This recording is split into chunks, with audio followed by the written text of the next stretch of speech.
Hello everybody, welcome back to the channel. Today I have a very interesting one for you today, specifically in regards to our Second and Fourth Amendment rights being infringed upon by our own government and have been since the Nixon administration. We're going to be talking about the war on drugs, and we're going to be talking about how these amendments have been totally stomped on and shit on by our own government. First, I want to start by a reading of the Second Amendment because I think the words in it are very powerful, very short, and very important for the context of this video. A well-regulated militia being necessary to the security of a free state, the right of the people to keep and bear arms shall not be infringed. Those are the words that they chose, and I think that is extraordinarily important. First of all, the right of the people to keep and bear arms shall not be infringed. Nowhere in this amendment does it say except or unless. Now, I think we can all agree that there are cases where maybe this shouldn't be the case. Severe mental health, people convicted of violent crimes, people planning on committing a very violent crime, right? This is probably a pretty good thing to regulate and to make sure these people don't get their hands on world-ending weapons or just community-ending weapons.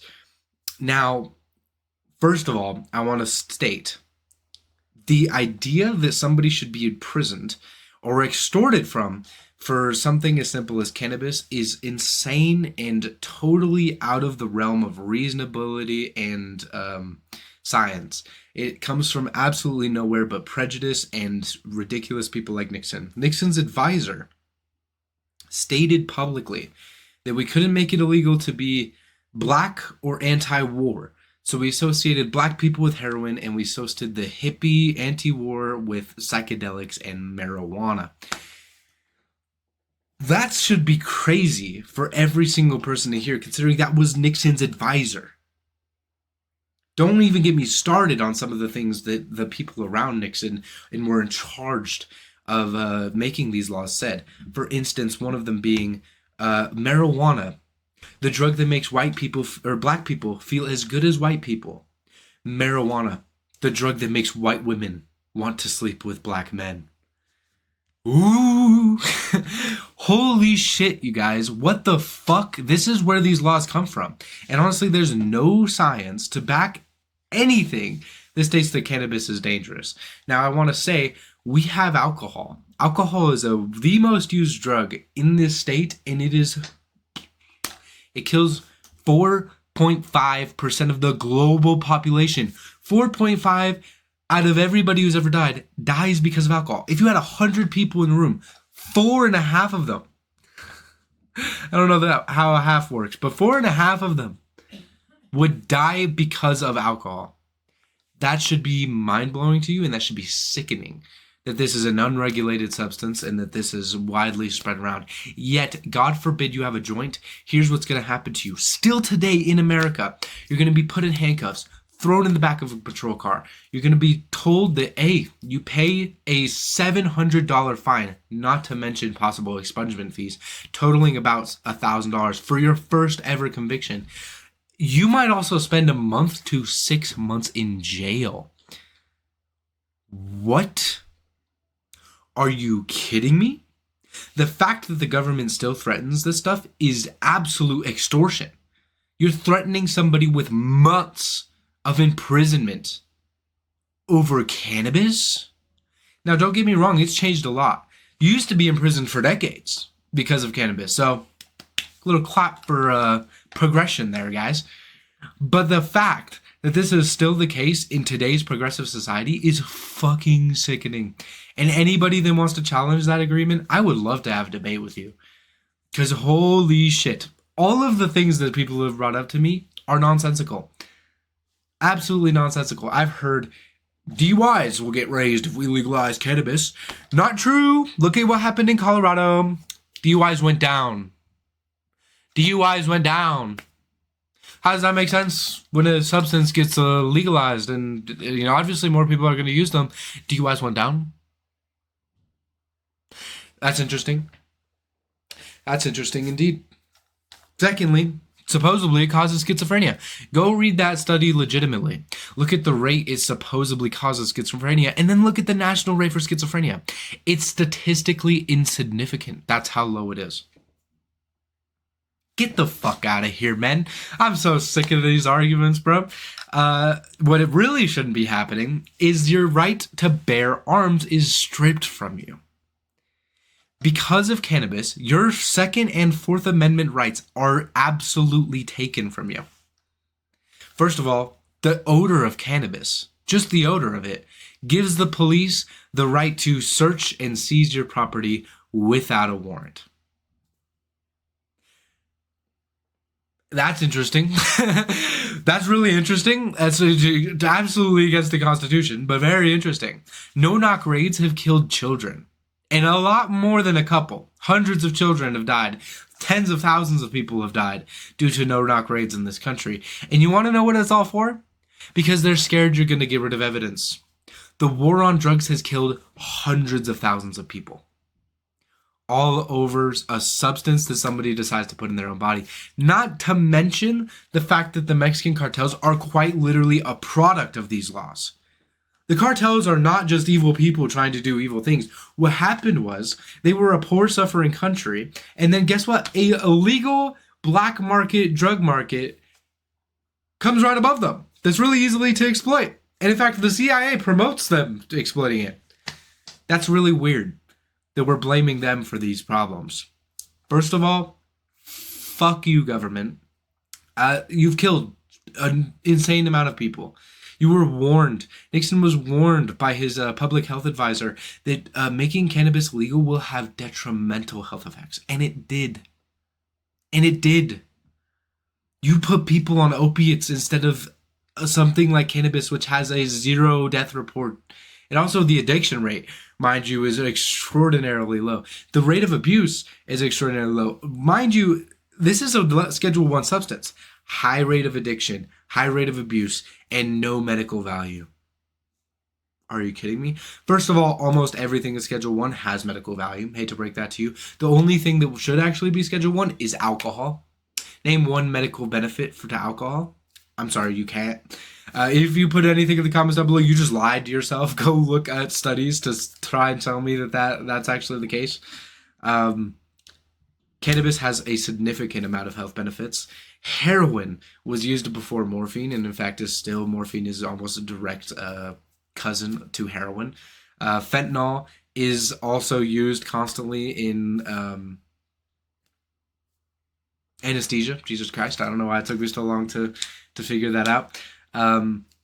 These are ridiculous scheduling areas. Meth is 2 times lower, according to the government, than cannabis. Excuse me? Tell me any of that makes sense. Also tell me why people lose their right to a firearm for a year automatically when getting convicted of this crime. Again, mind you, it is a victimless minor crime. Also, mind you, that these people don't have money already. You are literally stealing thousands of dollars, making them go homeless, and increasing the likelihood of them committing a legitimate crime. This is sick. This is totally fucking sick. And every lawyer that I try to talk to, they just refuse to. They're like, I don't want to talk philosophy. I'm not even talking philosophy. Of course there's philosophy in it. You know, my whole channel is based on philosophy. But right now we're talking law. Tell me how any of this is legal or any of this is coincided with the Constitution. You want to sit here and tell me the Constitution's philosophy, then our founding fathers are useless. They have no stake in the government, which is sad. I think that if the founding fathers were here today, they would throw up. They would throw up and throw their hands in the air and be like, what the fuck? We worked so hard and it's gone to shit so quickly. What the fuck? This is insane. Your rights are being shit on by the government and they're laughing about it. They don't give a fuck. You know what's happening right now? There's mass protests across the country and our president makes an AI video of him flying down an F-16 and literally pouring feces on the protesters. We have a 12-year-old as our president. Not only do we have a 12-year-old as a president, our Congress and our government and our legislators are sitting in a room arguing with each other about arbitrary bullshit nobody cares about and tooting their own horn being like, we're so great, guys, oh my god, we're so great. Fuck off. Go solve some real problems. Why is there so many reckless drivers on the road? Why are people dying every day because of accidents? Well, there's no enforcement on the roads. Why isn't there no enforcement on the roads? There seems to be plenty of enforcement to put young men in prison because of cannabis.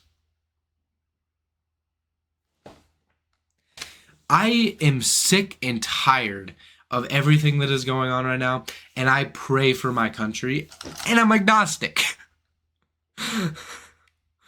First of all, if anybody sits here and infringes on your rights, I don't care if it's our own government, you deserve to fight back. You have no reason to agree with them or follow their commands. Now, let me tell you this. If you're one of the sovereign citizens, you're watching this, you're going, yeah, brother, yeah. I'm not a sovereign citizen. I absolutely despise the movement. I think that states have the right to make things like driving a privilege. That makes sense to me. None of that's in the Constitution. The Constitution does not state you have the right to drive. The Constitution does not state all of that. But these other issues, I have a huge problem with. All right? I don't think that the police department should be used as this property protecting security guards that are here to destroy you if you dare do anything to harm any form of property, or God forbid, make a choice for yourself. It's sickening. I see people out every day just drinking themselves to death, and God forbid I carry a joint and I will be locked up. It's pretty sad, and I fear that my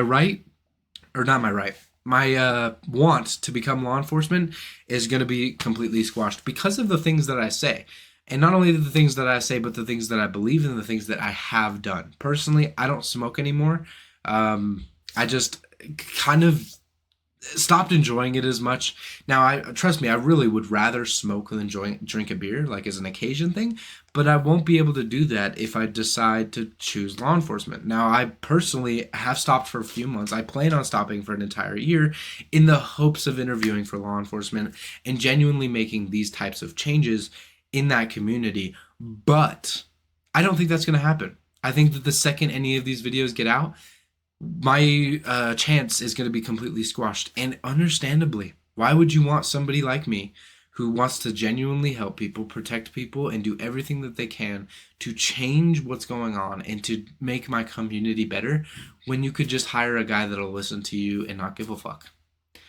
Totally understandable. I hope you all enjoyed today's video. I find it to be interesting. You know, it's an interesting conversation, but I also find it to be very contradictory to the Constitution. I don't think that any of this is within the government's rights, but they make it the case anyways. I also think it's very hard for them to fight somebody who has any form of legitimacy or any sort of intellectual ability that talks about this kind of stuff, because there just is nothing to fight about. I'm saying everything I've said is correct, just like borderline correct, scientifically correct.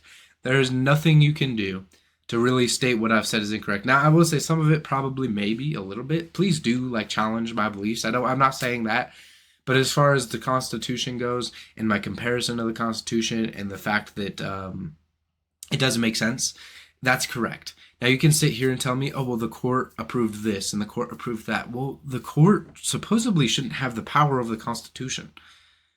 That's just not the way it's supposed to be. In fact, in my opinion, if the Constitution is breached upon, that's our signal to get up and fight. Now, I'm not going to sit here and start a whole, or say that everybody should be revolting against the government, because I don't really think that's the way to change things. But this whole oh, well, I'll just follow the bureaucratic process and we'll do things the nice way. This isn't working. Even peacefully protesting is not working. The president is putting videos of you dropping feces on you. That's sick. That's totally sick. What fucking dimension did I enter, you guys? Anyway, thank you again. I love you guys. Please have a safe day, and please comment down below what you thought about this video and your critiques. Love you.